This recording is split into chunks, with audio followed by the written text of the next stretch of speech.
반갑습니다. 이보다 조금 더 할 뿐입니다. 카스티글리아노의 티오렘 두 번째 빔에 대해서 알아보도록 하겠습니다. 우리는 저번 영상에서 이제 카스티글리아노의 그 정리를 이제 유도하는 방법에 대해서 다루었었고, 이제 참고로 여러분들한테 말씀드리면 이제 카스티글리아노의 정리는 이제 제1 정리와 그 제2 정리가 있고,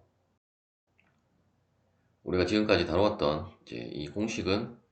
그 제2 정리라고 보시면 되겠고, 제1 정리는 이제 별다른 것이 아니라 그냥 이 하중 P와 델타가 이제 위치가 바뀌어서 이제 PI는 그 라운드 U, 라운드 델타 I로 된 것이 이제 제1 정리라고 보시면 되겠습니다. 대부분 이제 학부 과정에서 다루는 재료학에서는 뭐 소개가 되는 책도 있는지는 모르겠지만 대부분의 경우가 이제 우리가 이제 변형을 구하는 것이 이제 문제상에서는 변형을 구하는 경우가 많고, 하지만 우리가 이제 실제 그 실무에서 어떤 뭐 구조물이나 제품의 그 하중을 측정을 하는 것은 그렇게 쉬운 일은 아니고, 하지만 우리가 어떤 변형량은 그 뭐 육안으로도 확인되는 경우도 있겠지만, 뭐 대부분 뭐 미소 변형을 했다라고 하면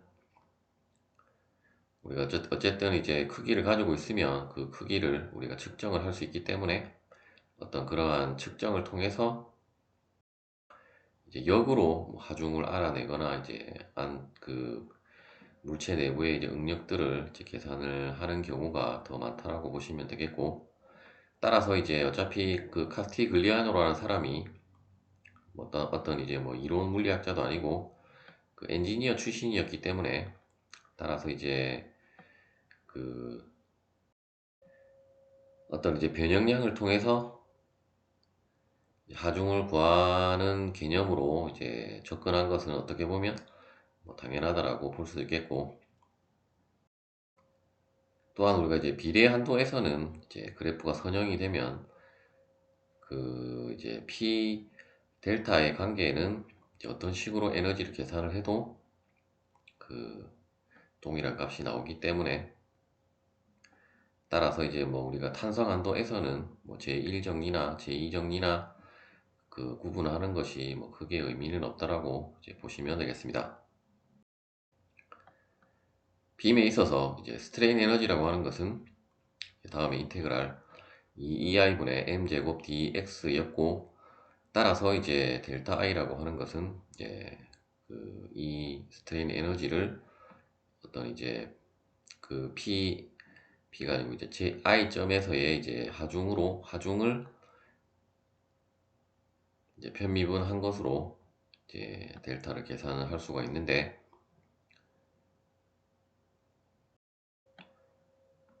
그런데 이제 아래에 보시는 것처럼 이제 우리가 라운드 PI를 이 인테그랄 기호 안으로 넣게 되면 다음과 같이 이제 공식을 이제 또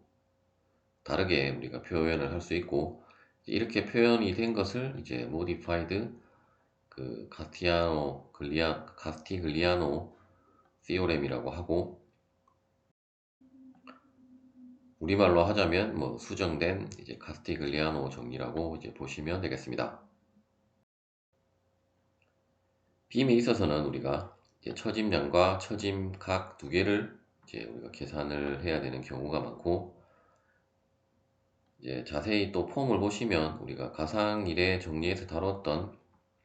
그 형태와 이제 유사하다라는 것을 알 수 있고, 우리가 빔에서도 우리가 트러스와 마찬가지로 어떤 이제 그 임의의 변수 하중을 그 우리가 구하고자 하는 위치에 그 가상 하중을 줘서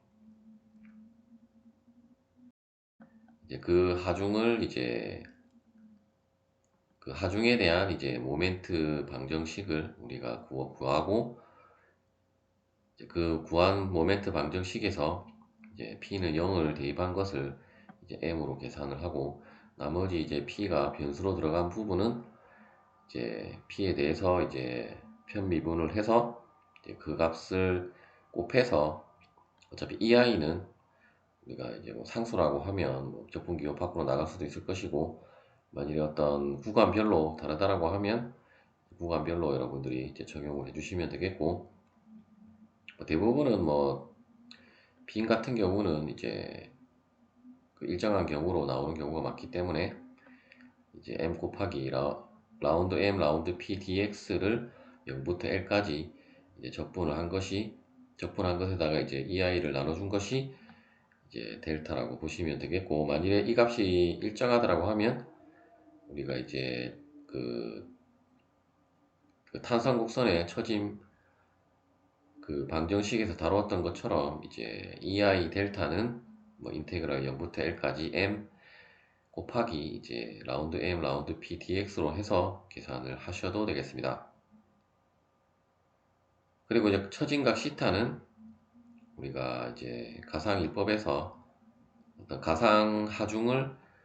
이제 델타를 구할 때는 이제 집중 하중 p를 가상 하중으로 주었다고 하면, 이 경우는 이제 우리가 커플 모멘트를 우리가 구하고자 하는 그 위치에 어떤 가상의 커플 모멘트를 줘서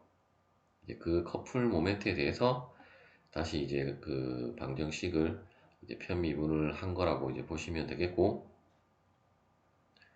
일단 이제 우리가 이제 예제를 통해서 이제 이 공식들이 어떻게 사용이 되는지를 알아보도록 하겠습니다. 첫 번째 예제는 이제 이 B점에 대한 그 처짐량을 구하라는 문제가 되겠고, 물론 이제 뭐 이 B점에 대한 처짐량은 굳이 우리가 그 카스티글리아노의 정리를 사용을 하지 않고도 구할 수 있겠지만, 일단 카스티글리아노의 정리를 활용해서 이제 구하라고 하면 우리가 여태까지 해왔던 방법과 이제 또 얼마나 더 차이가 있고 더 어떤 방법이 더 이제 편리한지를 이제 여러분들이 선택을 할 수 있는 문제라고 이제 보시면 되겠고, 따라서 이제 어떤 이제 가상의 하중 혹은 뭐 어떤 책에는 이제 fictitious force라고 하는데, 어쨌든 이제 실제로는 B점에 이제 작용하지 않는 하중인데 일단 P가 이제 작용을 했다라고 보고, 먼저 이제 우리가 이제 자유물체도를 이제 어떤 빔 내부의 우리 그 굽힘 모멘트 방정식을 얻기 위해서 자유물체도를 그려야 하는데, 대부분의 경우가 이제 x는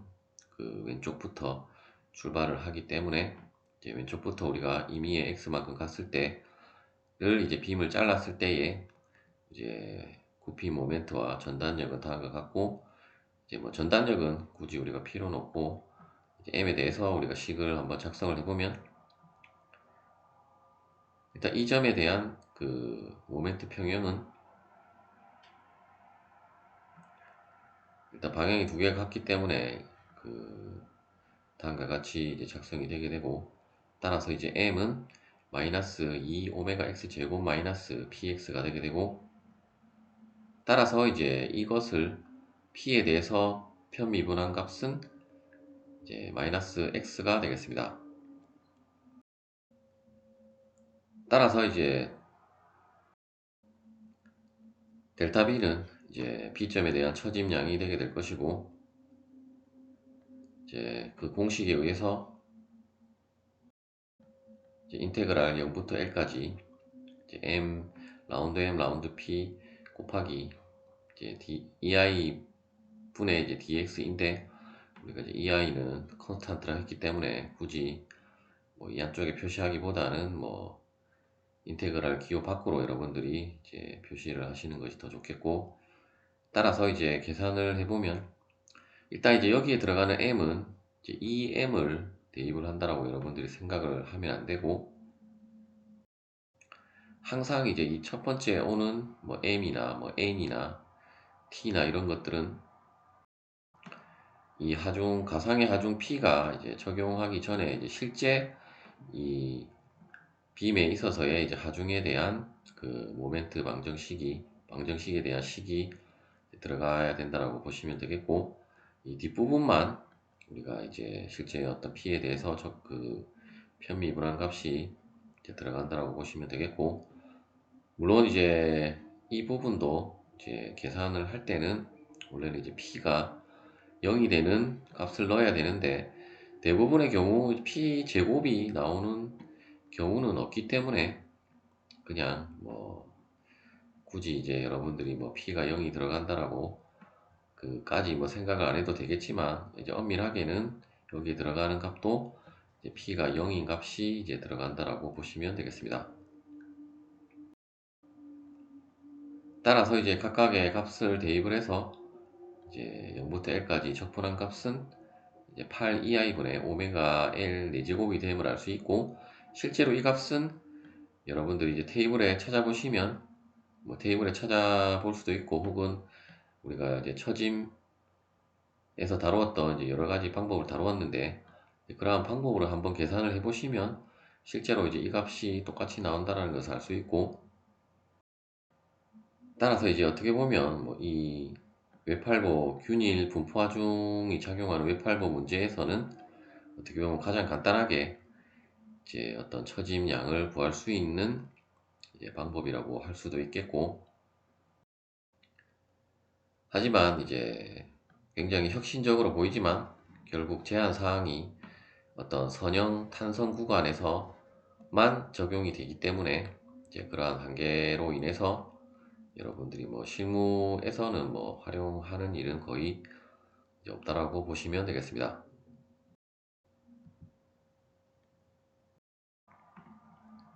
이번에는 이제 그 B점에 대한 슬롭, 즉 이제 기울기 혹은 이제 처짐 각을 그 카스티글리아노 정리를 활용해서 이제 구해 보도록 하겠습니다. 먼저 이 경우도 우리가 이제 이 경우는 또 일단 하중이 이제 위치별로 이제 주어졌기 때문에 이제 각 구간별로 잘라서 이제 각각을 따로따로 이제 계산을 해야 된다라고 보시면 되고, 또한 이제 슬롭을 구할 때는 B점에 대한 슬롭을 구할 때는 다음과 같이 어떤 가상의 커플 모멘트를 이제 커플 모멘트가 작용을 한다라고 보고 여러분들이 이제 계산을 하시면 되겠고, 먼저 첫 번째 구간은 이제 M 프라임이 나오기 전에 임의의 구간을까지를 이제 잘라서 이제 이 부분에 대한 그 자유물체도를 도시를 해서 여러분들이 이제 그 부피 모멘트 방정식을 이제 얻으면 되겠고, 이제 M 프라임이 작용할 때는 이제 이 전체가 다 포함이 되고, 이제 어떤 서포트 가기 전 임의의 위치에서 잘라서 다음과 같이 이제 자유물체도를 도시를 하시면 되겠습니다. 또한 이제 우리가 대부분의 경우는 이제 왼쪽을 출발점으로 해서 잘랐을 때는 이제 전단력은 아래 방향이 플러스, 그리고 부피 모멘트는 시계 반대 방향이 플러스로 도시를 했는데, 이제 오른쪽에서 잘랐을 때는 이제 다음에 그 전단력과 부피 모멘트의 방향을 또 유의를 하시면 되겠습니다. 먼저 첫 번째 그 자유물체도에서 우리는 이제 M1은 마이너스 px1이라고 하는 이제 모멘트 방정식을 얻을 수 있고, 따라서 이제 이 방정식을 이제 M 프라임에 대해서 이제 그 편미분을 한다라고 하는 것은 결국 M 프라임 항이 있는 것에 대해서 하는 것이기 때문에, 현재는 M 프라임이 포함된 항이 아무것도 없기 때문에 0이 되게 되고, 그리고 이제 두 번째 구간에서는 이제 M 프라임이 그 2분의 L 위치에 있기 때문에 이때의 이제 모멘트를 부피 모멘트를 이제 M2라고 하면, M2는 M 프라임 마이너스 이제 P 곱하기 2분의 L 플러스 X2가 되게 되고, 뭐 굳이 여러분들이 이제 첨자는 1, 2로 뭐 나누기는 했는데, 물론 모멘트 같은 경우는 뭐 구분을 위해서 M 1, 2로 나눠도 되지만 X는 굳이 뭐 1, 2로 나눌 필요는 없는데, 어쨌든 뭐 구분을 하기 위해서 이제 첨자를 붙였다라고 보시면 되겠고, 어차피 우리가 에너지를 계산할 때는 각각 구간별로 따로따로 계산을 하기 때문에 뭐 변수는 뭐 구분을 하셔도 되고 그냥 동일하게 사용을 하셔도 상관은 없겠습니다. 따라서 이제 두 번째 모멘트 방정식에서는 이제 n 프라임이 있기 때문에 이제 이 값은 1이 되게 되고, 따라서 이제 시타 b는 이 공식에 의해서 계산을 하는데, 이제 이 경우는 특별히 이제 구간별로 나눠진 경우는 각각의 이제 구간별로 계산을, 이제 각각의 이 공식을 그대로 구간별로 계산을 한다라고 보시면 되겠고, 일단 첫 분 구간은 우리가 이제 이 아래에 그 빔을 자른 것처럼 구간을 잡을 필요 없이 어차피 이제 2분의 1만큼의 길이에 대한 에너지, 마찬가지로 이쪽도 2분의 1만큼의 길이에 대한 에너지이기 때문에, 따라서 구간은 이제 0부터 2분의 1로 계산을 하시면 되겠습니다. 따라서 첫 번째는 이제 이 항이 0이 되었기 때문에 계산의 의미가 없고, 어차피 다 0이 되기 때문에 계산의 의미가 없고, 두 번째 구간에 대한 그 스트레인 에너지는 엄밀하게는 이제 스트레인 에너지라고 하기보다는 이제 스트레인 에너지를 어떤 이제 커플 모멘트로 이제 어떤 그 미분한 값은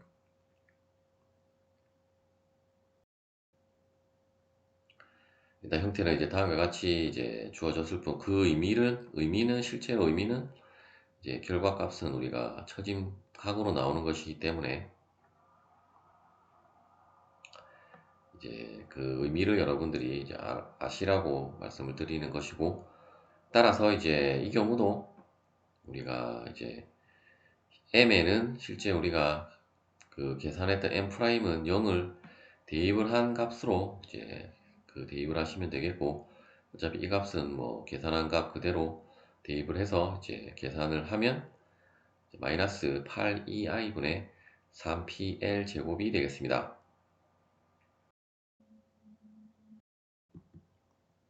시청해 주셔서 감사합니다.